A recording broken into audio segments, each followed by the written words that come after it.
Welcome to the Thrive in Fashion podcast, where we explore the role of the fashion buyer, the knowledge and skill sets required for success, and the impact of the role in your retail business. In each episode, you will learn about industry best practice and how the buyer's role is evolving in this ever-changing, fast-paced industry.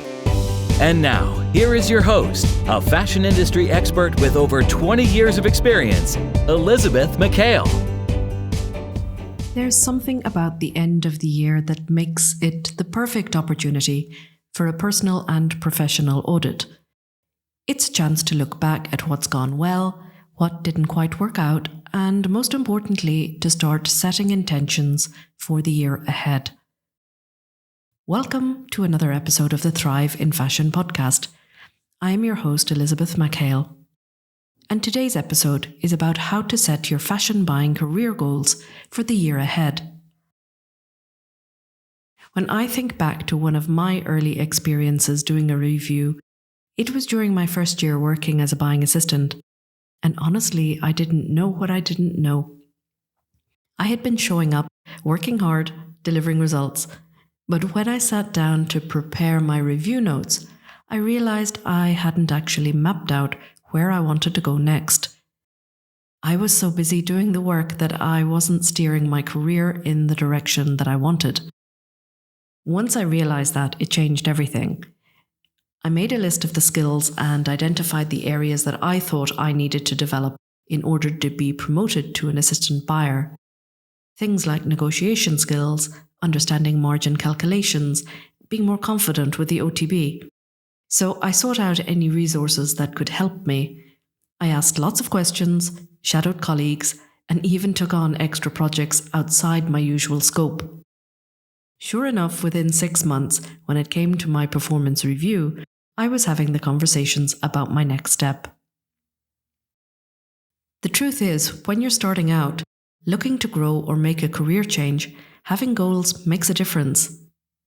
This episode is to help you to get started, establish where you are now, and start to map out your career goals. As many of you listening are probably at different stages in your career, I will share some tips from 3 different career stages. For example, if you're going to be a graduate next year and looking to break into the industry, maybe you're already in your first role and aiming for the next level. Or perhaps you are a career changer looking to pivot into fashion buying. While it may take time, the good news is, with a bit of planning and the right mindset, you can make progress. Let's start with graduates or those about to graduate. Landing your first job in fashion buying can be challenging, but it's all about preparation and persistence to get you there. For most graduates, it's rare to walk directly into your dream job.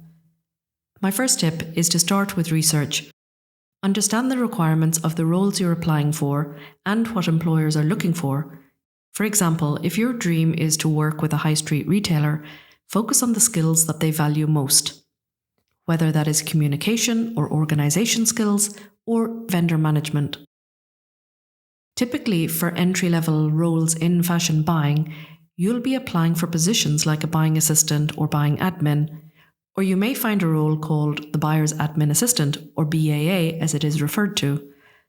These are all administrative roles within the fashion buying team, providing essential support to the assistant buyer, and senior buyer, and will vary from company to company. But whether the product is women's wear, men's wear, kids' wear, fashion accessories, footwear, lingerie, or homewares, the job role remains the same. The buyer's admin assistant responsibilities include placing purchase orders, creating and maintaining the critical path, preparing reports, doing comp shops and sample management, and assisting in prep for buying meetings. Ad hoc duties are also an essential daily part of the buyer's admin assistant role, as you are providing full administrative support to the fashion buying team. In most job descriptions, you'll also find the expectations on the part of the employer. So for them, the ideal candidate for a role like this would be someone who's proactive, has strong organizational skills, someone who's able to multitask and prioritize and work to tight deadlines, while also maintaining excellent attention to detail. You also need to be analytical, be able to use and read data, and be proficient in Excel and other office software with high levels of accuracy. So if you're reading through these requirements and responsibilities and find that there may be areas that you are not so confident in or have a particular skill set in, then it's a good idea to set yourself some short-term goals, which, for example, could be to learn Excel for managing data, or gain an understanding about the basics of retail math. These are skills that you will use daily as a buying admin and also as you progress in your fashion buying career. My advice here is simple. Read the job postings carefully. Do your research.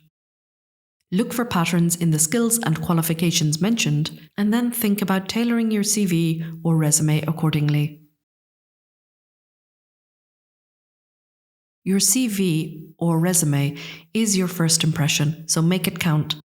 Highlight any retail experience, internships, or coursework that demonstrates your understanding of the fashion and business world.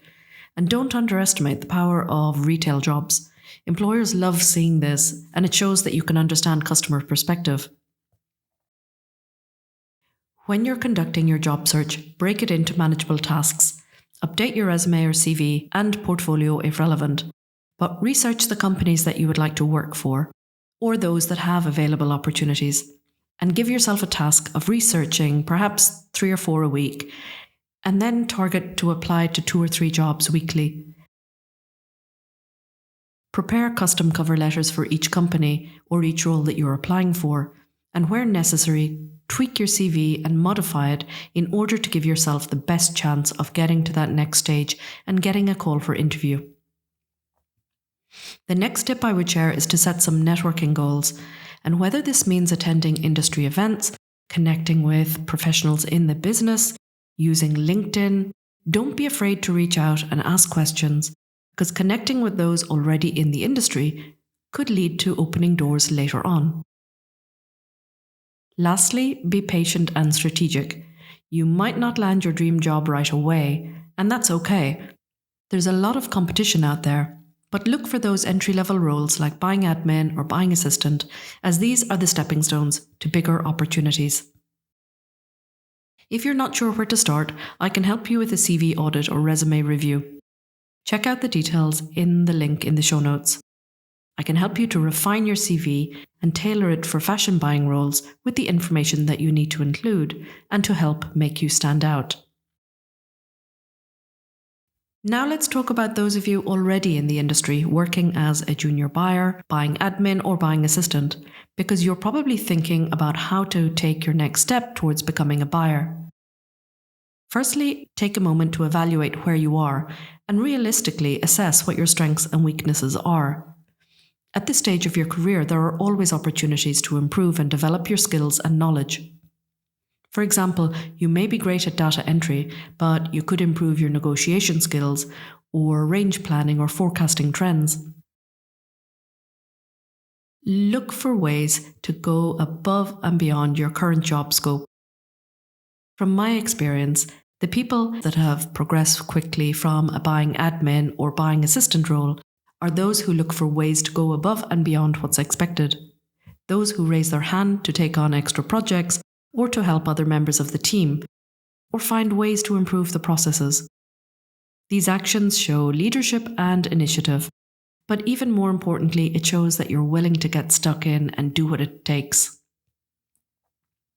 Another thing I would mention is, in all honesty, fashion buying offices are not always the most supportive environments, and this does vary from company to company, but I have seen from my own experience where there are managers who are not so supportive and do not necessarily want to see someone getting ahead of them. If you do feel held back, focus on delivering results and building allies within the team, but ultimately keep your eye on the bigger picture and your long-term goals. Lastly, let's talk about those of you who are thinking of transitioning into fashion buying from another field.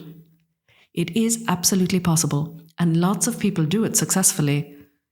In order to do this, the key is to leverage your transferable skills. These may be analytical skills, or negotiation or communication skills, or relationship building. For example, if you've worked in sales, highlighting your understanding of customer preferences and business growth can be really helpful. Emphasize these positive skills that will help you, as they are invaluable in any business environment and are highly valued in fashion buying. It's important that you can think about framing your experience in a way that will resonate with the hiring managers. For example, I've worked with someone who came from a hospitality background, and we focused on their ability to understand customer needs and to handle negotiations, which are a great fit for a buyer's role. If you feel that you're transitioning from an industry that is perhaps a bit too far removed from fashion buying, or you're missing some specific fashion knowledge, then consider taking courses or certifications in fashion buying and merchandising. This not only builds your skills, but also gives you more confidence and more knowledge about what to expect working in a buying office, and shows potential employers that you're serious about making that switch. I created the Thrive in Fashion Buying and Merchandising online course, which is designed to help you understand the full end-to-end process of how a buyer works, what you need to know, and how to apply this knowledge in real-life buying situations. Of course, networking and speaking with those in buying roles and getting some insights as to what's required can also be really helpful. If you have the opportunity to find a mentor or to learn from someone, this can also make the difference and support you in changing from where you are into the fashion industry. My general advice for all of these groups would be, when setting career goals, think about the 3 Ps: your position, progress, and your plan. Position is about assessing where you are now in your career, what's working and what is not. Progress is where you define where you want to go, what's the next logical step for your career. And plan, break your goal into actionable steps with specific timelines. If your goal is to become a buyer in 2 years, then maybe in year 1, focus on developing skills in vendor negotiation or in sales and data analysis. And then in year 2, think about leadership opportunities in your current role and build a strong case for your promotion. Remember, no matter where you are in your career, a new year is a great opportunity to start over and achieve something amazing. So to recap on some of the key points, for graduates, perfect your CV, start networking, and be patient. For junior buyers or buying admins looking to progress in your career, audit your skills, be proactive, and stay focused despite any challenges that you may face.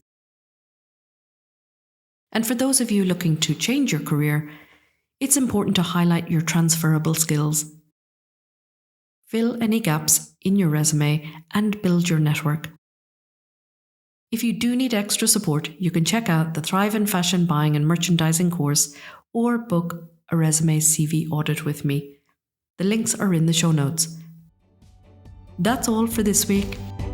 Until next time.